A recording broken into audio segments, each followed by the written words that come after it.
Hello, it's week 15 and I just got done doing some yard work today. Just did a quick mow, edging, the usual stuff. I did lower the height of cut from 3 3/4 inches down to 3 1/4 inch to prepare for the overseeding season. We're going to keep mowing shorter and shorter until we scalp, and that's just to not stress out the grass too much. The plan is to start overseeding not next week, but the week after. We're going to do scalping, then we're going to dethatch. It's not really dethatching because we don't really have a lot of thatch in the ground, but it's basically giving it a good rake. It brings up a lot of dead material, branches, sticks, things like that, and just cleans everything up really well. I actually really like doing that. It feels like we're making a really good seed bed. Then we'll aerate, and then we'll overseed. I'm planning on using peat moss. I have been watching the prices, hoping they'll go down, hoping there'll be some kind of a sale. So far, no sale yet. It is what it is. Everything's expensive these days. I was thinking about Cover Grow. I haven't been able to find that they sell it anywhere close to me. Nothing's close to me out here, but I'd be willing to drive a little bit for it, but haven't even been able to find it a little bit away. So that's okay. It's probably going to be more expensive anyway, and we'll just stick with our tried and true peat moss. I do think I might get some straw to put down along the swale after seeing what the rain did over there, and how if I had put seed down and then we got that kind of rain, it would have just completely washed away, and I don't want to take the chance. I talked to the neighbors today, made sure that they were okay with me seeding, and since I ended up killing off some of their lawn, I wanted to see if they wanted me to overseed what I killed off, but they have big plans, so they're like, don't worry about it. They're going to be putting down their own seed at the end of the month. It's like Christmas. It just feels like Christmas. I'm so excited. I would probably do all of this next week, except the kids are coming in from out of town and we're going to be doing some fun things, and it's going to be a little too busy for that. When I mowed today, I was looking for fungus. I started to get really worried in the front yard. I did see some. It didn't look as green as it did the last time. Last week looked amazing. It still looks good, but I'm just so hyper-focused now. But I think the reason why it was a little lighter was just because I was mowing lower and exposing more of the browner part of the plant. I just felt a drop, but it's from the air conditioning condensation. I'm like, it can't possibly be raining. There's not a cloud in the sky. So I think that's it. Let's take a quick walk around. It's a little hard to see, but I did do a double mow today. I mowed in this direction against the stripes. I wanted to really pick the nap of the grass up to give it a good cut. So I did that, and then I went the usual way back and forth. But you can still see some stragglers. Mowing longer is really so much less stress than mowing really short. Those guys who do that are, man, there's something else. I think the stripes look pretty good. Even though I haven't used the striping kit for a while, my husband loves when the grass is shorter. So most of this is just clippings that got left. And the irrigation line, I barely even think about it. I can't believe how well it has grown out. It's not like I have self-repairing Kentucky bluegrass, but the fescue is still doing a really good job. I just love it. I just love it. Oh, there's just nothing like the shade. We had a granddaughter over a couple weeks ago, and we just got to sit here in the shade, and it was so nice. And the grass is so soft, and it was a great time. Here's the bent grass.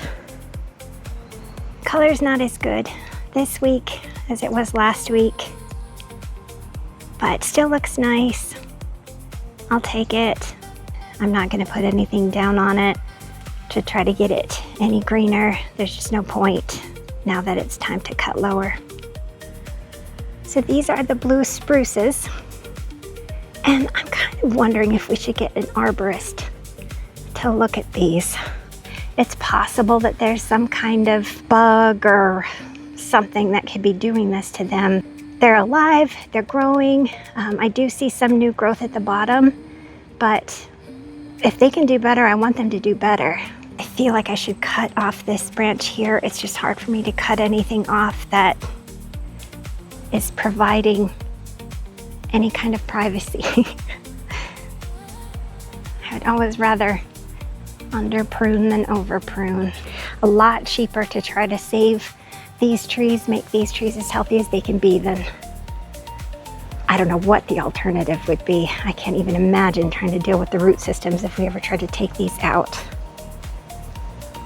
All the weeds that I worked on killing off under here, doing a good job of dying. Didn't get a chance to eat many berries this year. The deer and birds and everybody ate them, but I think Jim got to eat a few. Oh, that's a little baby one right there. I need to do some research about whether or not I should remove these diseased branches. I gave it 2 doses of the copper fungicide. Thankfully, what hadn't been diseased before is still not diseased. Nothing was cured. That was already hurt. I've been trying to religiously spray my big leaf hydrangea. The deer have been keeping away from it. This rhododendron, we'll give it a couple years, just planted this one last year. Here again is that spot that looks diseased. I'm gonna treat it again with the Headway G and probably the Subdue Max. I'm gonna do both this week when I know that we're gonna be getting some rain. We've got some in the forecast. But here again are those stalks.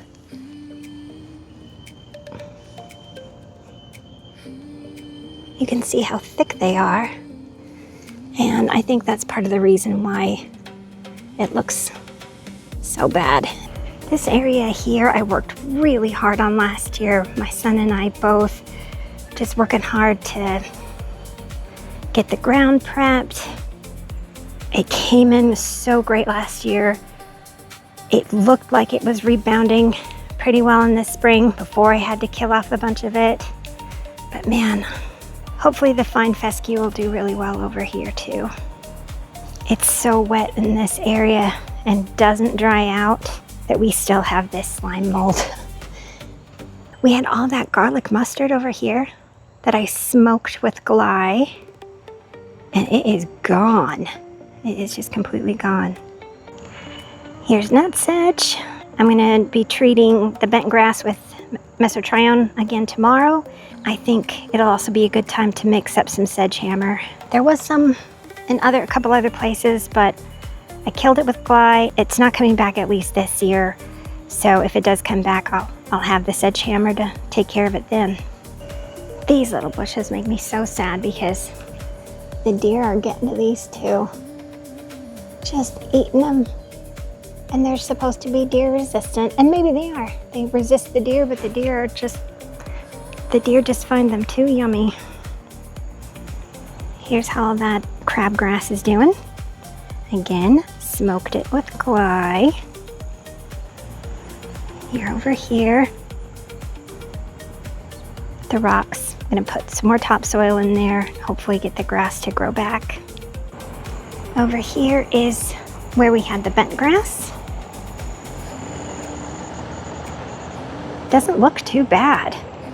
Killed the bent grass, but left the tall fescue to grow and look lovely. Here's something I'm really good at, is hitting this fence in this corner here when I'm trying to back up and mow. Look at that. I've knocked out 3 posts. There's one right there. But what are you gonna do? Here's a dog yard. Still some more worm castings. I love that I know what that is now. I've trained these chipmunks to eat out of my hand. They'll eat all the peanuts out of my hand. We'll stuff them in their little chipmunk cheeks. And then look for more in my hand, and when they don't see any, they'll give a little tiny nibble on my fingers. Isn't that crazy? It's a toss-up of what I'm most excited to reseed. This is definitely a main area. We see it every time we walk out. We see it out of our window. This is covering the septic cover. I have had flowers in it, but flowers were too expensive this year. I could not bring myself to buy them. Anyway, I think between this spot and the spot next to the shed, I'm really excited to get some seed down. Now I'm gonna go feed this little chipmunk. We will check in next week. Have a great week, everybody.